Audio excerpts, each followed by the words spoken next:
Wel, pnawn da, Elen a Robert dwi a dyn ni yma pnawn yma i drafod gwyliau yn ein sesiwn creu yn Cofid. A wel, i wneud hynny, dwi'n falch iawn o gael cwmni 3 person, prif weithredwr yr Urdd, pennaeth gweithrediadau'r Sioe Frenhinol a phrif weithredwr Eisteddfod Genedlaethol. Croeso eto ni y 2 ohonoch chi. Os gai ofyn i chi yn garedig i gyflwyno'ch hunain, Siân yn gyntaf. Helo, Siân Lewis dwi, prif weithredraig i'r Gobaith Cymru. Diolch, Siân. A Mae'r? Ie, shwmae, fe enw yw Mae'r Jones a dwi'n gweithio fel pennaeth gweithrediadau i Gymdeithas Amaethyddol Frenhinol Cymru. A Betsan. Betsan Moses, Eisteddfod Genedlaethol. Diolch yn fawr i'r 2 ohonoch chi. Wel, mae gwyliau yn digwydd yr un pryd bob blwyddyn. Maen nhw'n rheoledd, maen nhw'n rhywbeth dyn ni'n gallu dibynnu arnyn nhw, maen nhw'n troi gyda tymhorau, maen nhw'n helpu ni wybod pa drefn sydd gyda ni o'n cwmpas ni falle. Ond lenni mae pethau wedi mynd chydig bach o chwith a mae gwyliau wedi bod yn disgyn mas o'r dyddiadur yn ei ffurf cyfarwydd. Glastonbury, y Gelli, a rhai wedi cael eu canslo yn gyfan gwbl, Gwyl y Dyn Gwyrdd, Gwyl Gomedi Machynlleth, Gwyl Sŵn, mae'r rhestr yn ddiben draw. A mae rhai gwyliau wedi ymateb i Eisteddfod Cofid trwy feddwl a gweithredu yn chwim ar eu trad. Wel, os gai ddod ato ti, Siân, i ddechrau. Y cloi yn digwydd ar y 3 ar Fawrth, a Eisteddfod yr Urdd yn gorfod digwydd 2 fis, neu llai, neu dwtch yn fwy falle o'r cloi yna. Felly, sut ar ddiar wnaethoch chi droi hwnna rownd? Wel, dwi'n meddwl ar y pwynt lle wnaethon ni benderfynu o herio Eisteddfod Dinbych, roedd yna 56,000 o aelodau'r Urdd wedi cofrestru i gystadlu'n Eisteddfod, felly roedd rhaid ni feddwl yn sydyn am ffordd i barhau i rhoi llwyfan a chyfleoedd perfformio yn aelodau ni. Ac yn hyn oll, dwi'n meddwl ni'n ffodus iawn i gael partneriaid darlledu cefnogol oedd yn barod i bentro ar loesi a rhannu gweledigaeth. A dwi'n meddwl dwi eisiau cymryd y cyfle yma eto i ddiolch i Esbrec, Radio Cymru ac Afanti am fynd ar y daith yna efo ni a cael y ffydd iddyn ni i dilifrio fo betai. Ac gwir ydy, dwi'n meddwl o'r cychwyn roedd staff yr Urdd yn awyddus i drio gwneud rhywbeth gwahanol i sicr ddim i isad nôl ac aros tan fis Mai 21 i greu digwyddiad cyfnodol cenedlaethol i bobl ifanc Cymru. Felly, fel nes i sôn, eithon ni lwyddo i droes efo tiro mewn 8 wythnos o greu, cyflwyno a datblygu'r syned drwyddo i ddarlledu 27 awr o deledu byw, 15 awr o radio byw, heb sôn am y 10 o oriau gwylio ddigidol. Roedd yn amserlen tyn, cystadleuwyr ond yn cael rhyw bythefnos i greu a chofrestru a'r beirniad drian ond yn cael tua 30 gyrniadu ar rhai cystadlaethau cannoedd o glipiau. Felly dwi'n meddwl bottom line y dydd fi bod ni'n hynod falch bod Eisteddfod T wedi digwydd. Nath na 7,000 o bobl ifanc gystadlu a nath miloedd ar filoedd wylio, da ni'n gwybod hynny. Oedd yn gyfle gwych dwi'n meddwl i ni newid cyfeiriad a gwneud rhywbeth gwahanol, cyfle i gyrraedd cynulleidfaoedd ehangach a hefyd gwthio'r ffiniau, a mae hwnna wastad yn beth da dwi'n meddwl yn y marn ni. O, diolch i chdi, Siân. Fi'n siŵr fod ni'n ôl a rai o'r agweddau neu rai o'r pethau yna ti wedi crybwyll yn nes ymlaen. Betsan, os gai droi at y ti, beth yw'r prif effaith canslo'r Eisteddfod wedi bod arnoch chi? Hynny yw, Eisteddfod fel i ni'n nabod hi, arnoch chi fel sefydliad ta?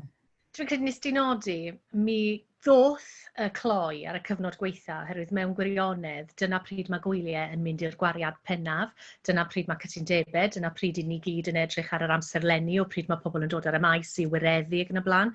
Ac felly, dwi'n gwybod bod pob cwmni yn y byd wedi cael effaith Cofid arno, a fydd yr un cwmni'r un peth.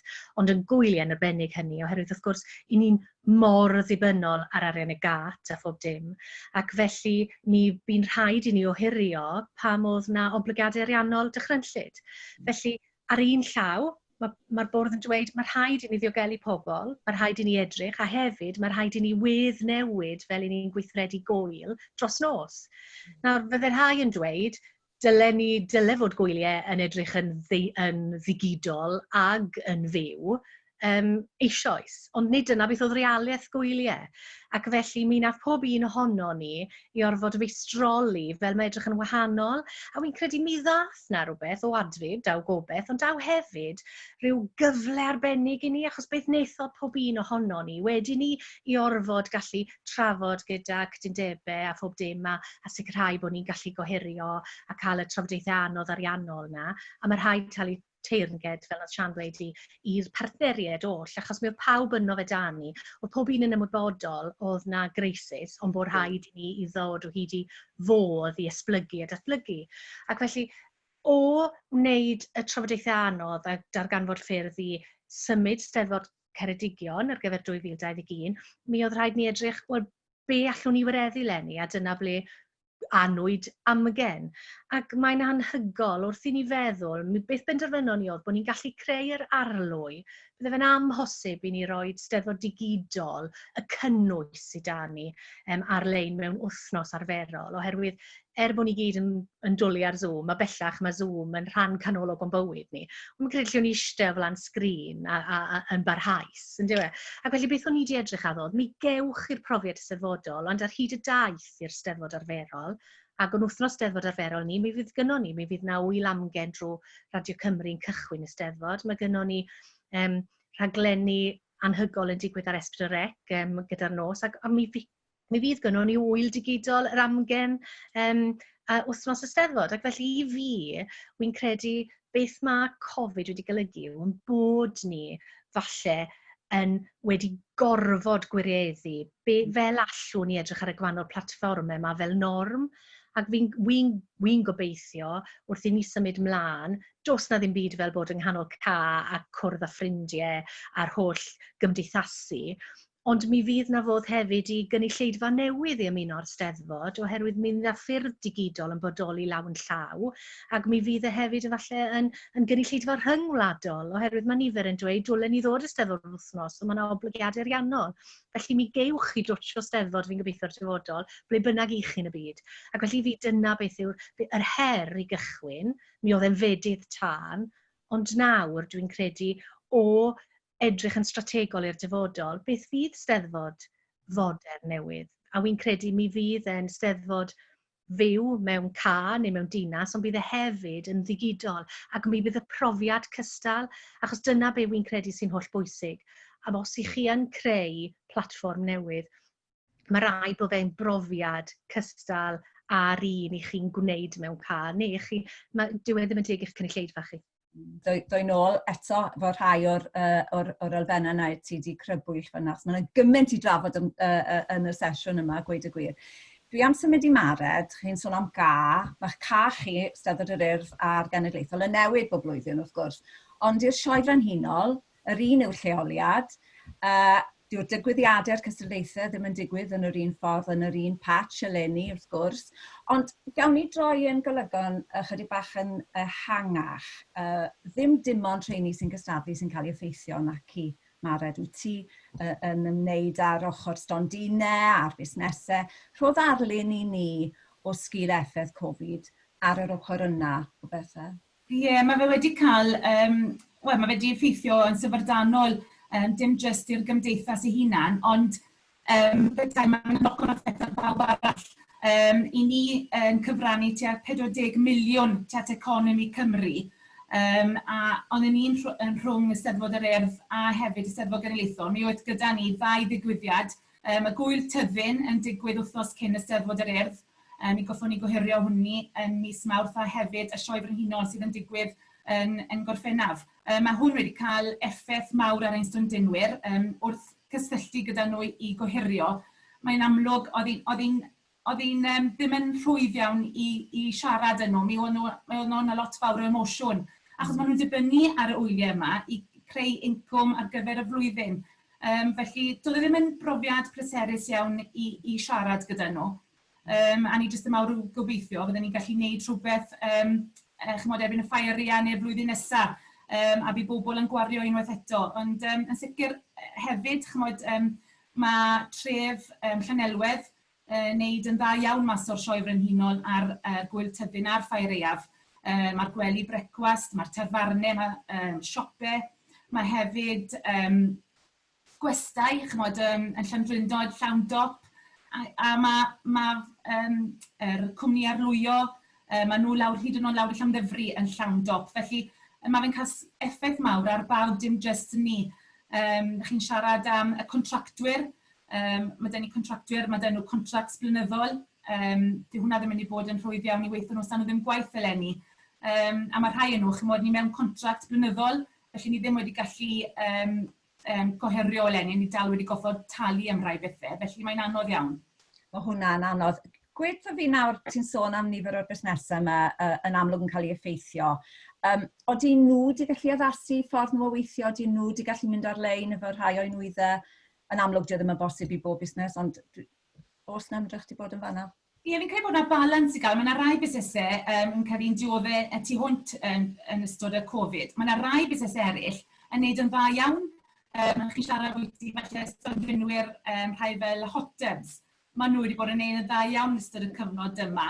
Mae nifer o rhai chi'n gweld nhw ar gwefannau cymdeithasol wedi mynd, chymod, a meddwl ffordd arall siwt i cael bar amennu nhw. Dyna beth yw yn diwedd y dydd. Beth sy'n anodd iawn yw, chymod, yn 2002 oedd y clwyd traed ar gynnau, a dim ond y Sioe Frenhinol gath ei goherio. Roedd popeth arall dal yn digwydd. Mi oedd dyn ni fel lleoliad, mae dyn ni nifer fawr o ddigwyddiadau yn digwydd yn ystod y flwyddyn. Ond mae rheini hefyd wedi cael ei goherio. Mae prodiasau fod, mae sales defed, sales cyffyle, rali ceir. Mae yna lot fawr o cynadleddau yn digwydd, a mae rheina hefyd wedi goherio. Felly, does dim hynod ar incwm yna yn dod i fewn. Felly, mae'n anodd. Mae'n anodd, ond rhywsut neu gilydd, mi ydych chi yn aros yn bositif. Wy'n gwybod hynny o siarad gyda chi. Gai droi yn ôl at Siân os gai.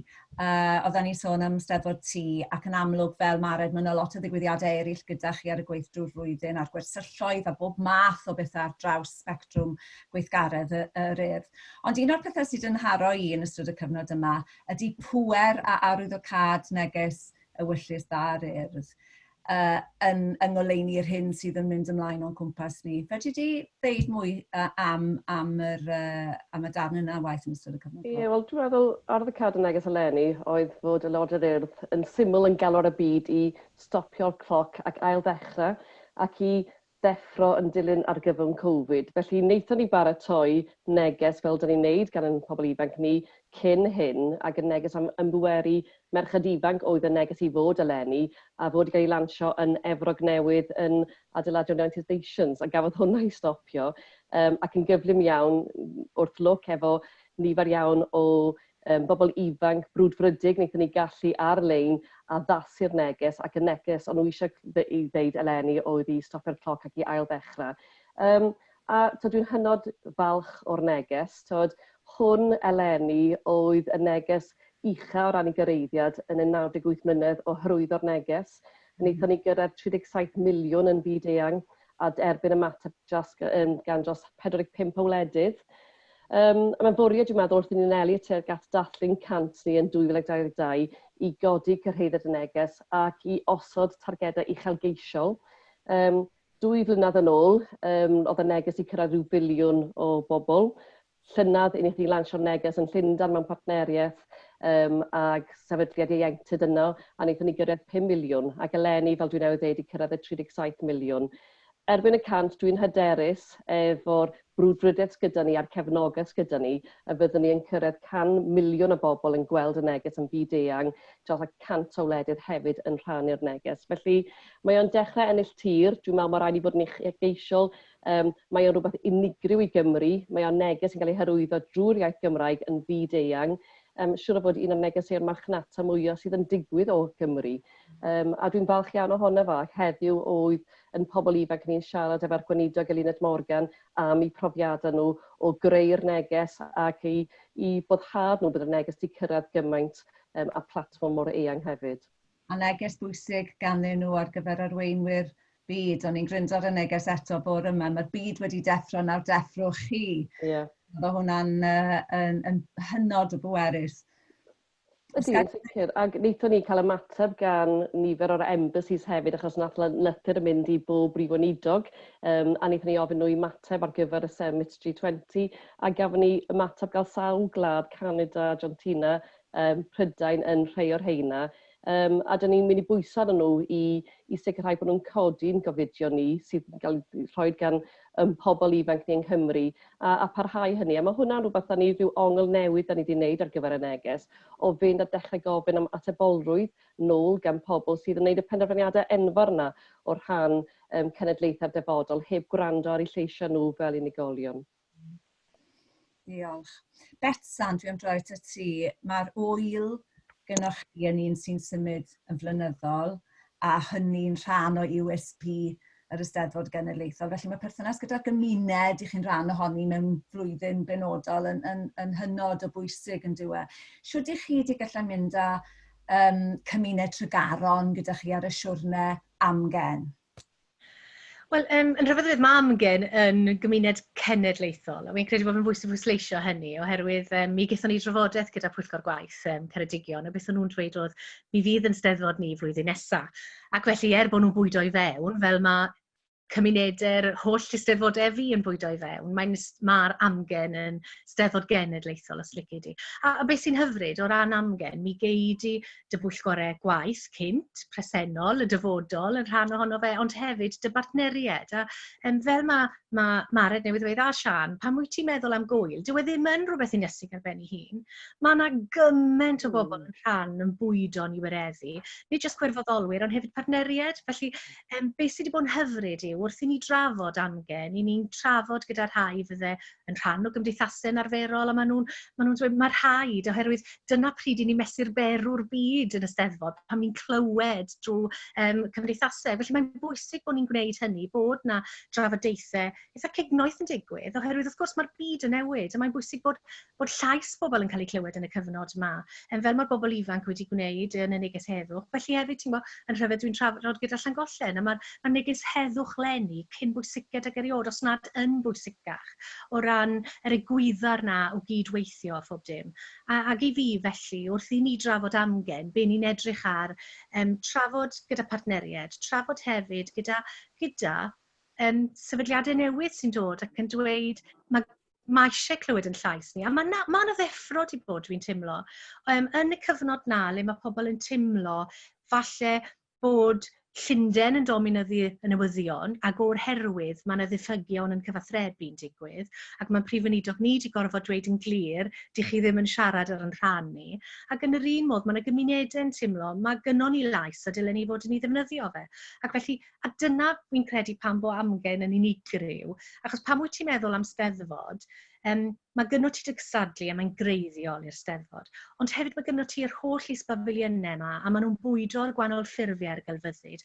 Ond hefyd maen nhw'n rhan ganolog o wead yn cymunedau ni, yn cymdeithasau ni. Felly dyna beth sy'n hyfryd wrth ti edrych ar y rhaglen o ddydd i ddydd ac wythnos i wythnos. Mi glywyd i lais y bobl, mi glywyd i lais yn artistiaid ni, mi welid i y gweithio ar cynrychiadau hefyd. Ac felly mae'n glytwaith o be yw Steddfod mewn gwirionedd, ti'n gwybod? Ac felly i fi, mae'r ffaith pam wnaethon ni ddweud 2 fis yn ôl, mae'n teimlo fel blwyddyn yn ôl, i ni'n mynd i greu amgen a ni'n cychwyn ymhen wythnos. Mi ddoth na doreth o bobl yn dweud, fe ddewn ni ar y siwrne gyda chi, ac maen nhw wedi perchnogi, ac fel mae cymunedau mewn ardal Steddfod yn cyrchnogi'r Steddfod, mae wedi digwydd fan hyn, a felly mae wedi cael ei berchnogi ar hyd y wlad, ond hefyd mae gynnon ni Radio Cymru a Estrec hefyd yn teimlo, da ni dal eisiau Steddfod yn yr wythnos na. Felly, beth fydd yn hyfryd er bod ni wedi dod i wythnos Steddfod, mi fydde ati yr miloedd o ddigwyddiadau sy'n arfer digwydd mewn un wythnos cryno wedi digwydd, ac mae yna gyfle i bobl i ddethol a dewis pryd maen nhw'n gwylio hefyd. Mae hynny'n hyfryd o beth. Mae hwn yn mynd yn fyw, ond wrth gwrs, falle dros penwythnos bydd rhywun yn teimlo, dwi eisiau gwybod beth oedd ar dair y beder na i ddweud. Ac mi allan wylio eto, ond dyna sy'n hyfryd, efe. Ac beth bydd yn hyfryd o wneud hwn ar hyd y daith, mi allwn ni ddod nôl edrych ar pwnc. Achos gan bod na newidiadau sylweddol yn digwydd fesul mis, mi allwn ni hefyd, ac mae yna ddigwyddiadau byd eang wedi digwydd yn y mis diwethaf o ran Black Lives Matter a phob dim. Felly beth ni'n gallu gwneud yw, yn y cyfnodau yna, edrych ar beth sy'n addas nawr, ac felly ar ddiwedd amgen, mi edrychwn ni nôl ar y daith a gweld y newidiadau sylweddol a ddigwyddodd i'n cymdeithasau ni'n cymunedau ni, a'r modd i ni'n cyfathrebu hefyd. Mae nifer o wersi mynd i gael ei dysgu ar hyd y ffordd, wy'n siŵr o hynny. Oeddech chi yn sôn, yn amlwg yn y sgwrs yma, dyn ni sôn yn bennaf am y gwyliau cenedlaethol. A wy'n ymwybodol mae'r dyfod sythau ochr yn ochr o'r gwaith yn y Sioe Frenhinol yn gofalu am wyl yn Rhygaron ar raddol lot llai. Ond mae bwysig gofalu ar ôl y gwyliau hynny hefyd. Beth yn union sydd wedi digwydd yn fanno yng ngoleuni'r Covid? Ie, wel dwi'n rhan o grŵp o ni ferched, criw bach yn ni, y gwyl gerddoriaeth Cymraeg Tregaroc, sy'n cael ei gynnal yn Rhygaron. Y bwriad hwnna, ar tua, beth oedd e, 7 mlynedd yn ôl nawr, oedd i cael pawb yng Nghrwm yn Tregaron, cael y gymuned at ei gilydd, cefnogi'r busnesau lleol. A fe creuwyd gwyl gerddoriaeth, a mae wedi bod yn mynd o nerth i nerth, pawb yn mwynhau. A beth oedd yn drist iawn leni, chi'n sylweddoli, amser chi'n gweld mae'r haf drosodd cyn bod wedi dechrau. Chymod, dyn ni'r Cymru Cymraeg, mae dyn ni rhywbeth bob penwythnos, mae'r sioeau amaethyddol, mae'r Eisteddfod Eisteddfod yr Urdd. Felly, fel arfer, does dim digon o amser i mynd i pob peth. Mae'r haf yn llawn o weithgareddau, a mae pawb yn cefnogi pawb sydd yn dda o beth. Ond beth dyn ni wedi gweld, chymod mewn crisis, mae'r Cymru yn dod at ei gilydd. A dyna beth sy'n bwysig, mae'r gwirfoddolwyr yn dod at ei gilydd. A fel oedd Siân a Betsan yn siarad am, y pobl ifanc, mae dyn ni pwyllgor cenedlaethau'r dyfodol gyda'r gymdeithas.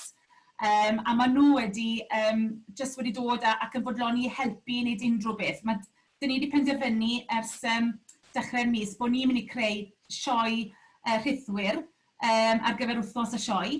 Roedd yna galw mawr bod eisiau ni wneud rhywbeth, felly oedd yn dda beth bod rhai o staff yn gallu dod nôl i gyflawni'r swydd yna ac i wneud sioe rhythwyr ar gyfer bawb i ddathlu y diwydiant amaethyddaeth.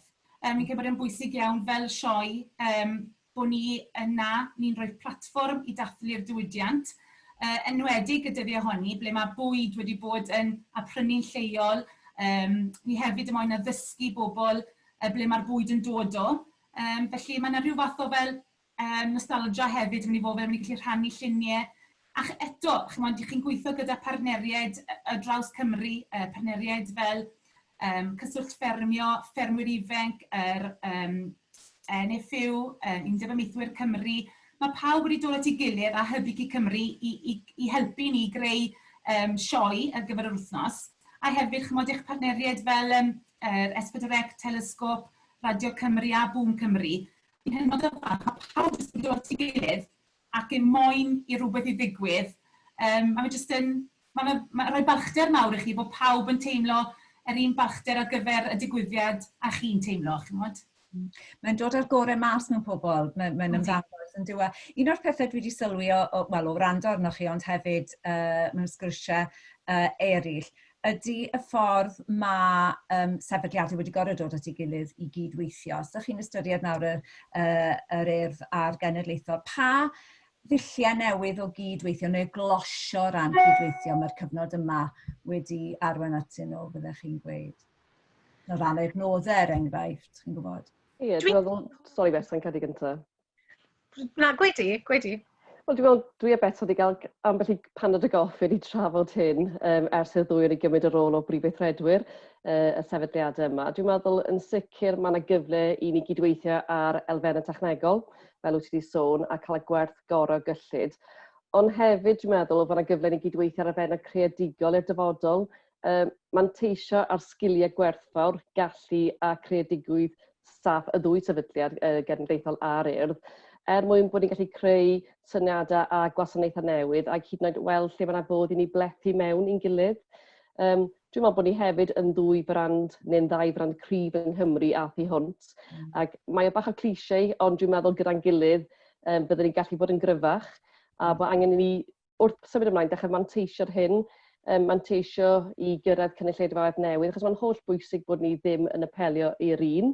Mae gyda ni gynulleidfaoedd craidd yn y ddwy sefydliad, ond mae'r rhaid ni bod poch yn barod i agor yn dwylo ac sicrhau tynnu mewn y gwerth gorau o'r arian y gwerth gorau o gynulleidfa newydd.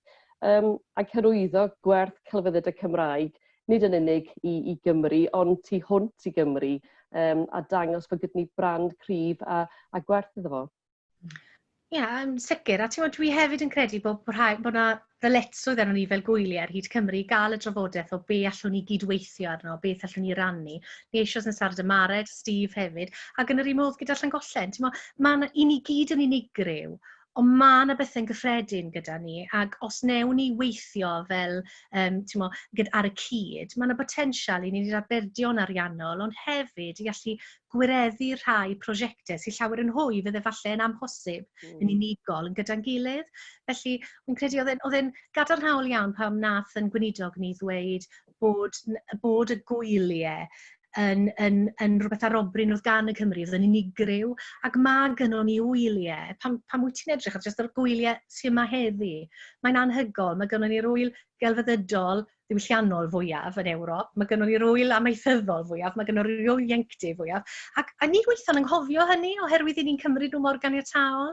Ond mi gaethon ni llynedd yn Eisteddfod, mi ddoth na bobl ar hyd y byd i weld y cynnyrch. Ac mae rhaid i mi ddweud o'n i'n poeni, achos wedi gweld y junkets yma, le weithio mae pobl yn troi lan, a ti'n meddwl, mi gewn ni'n barnu. A beth nath nôl, oedd pobl yn dweud, do'n ni ddim yn ymwybodol bod gennych chi wyl o'r maint yma yn dathlu diwylliant drwy iaith lleiafrifol. Dylech chi fod yn gweiddi am hyn i bob rhan o'r byd. A dyna beth sy'n angen i falle i wneud yn dilyn hyn yw bod yn hyderus a dweud mae gynnon ni gynnyrch anhygol a rhwngddo ni fel gwyliau hefyd. Mae'n anhygol i feddwl bod na wlad mor fach gyda'r pwerdau o wyliau yma. Ac felly fi, mae'r sgwrs o fel yn greadigol, fel oedd Siân yn dweud, ond hefyd fel o ran technegol, ond bod ni falle yn edrych bod yr rhwyd yn hwy.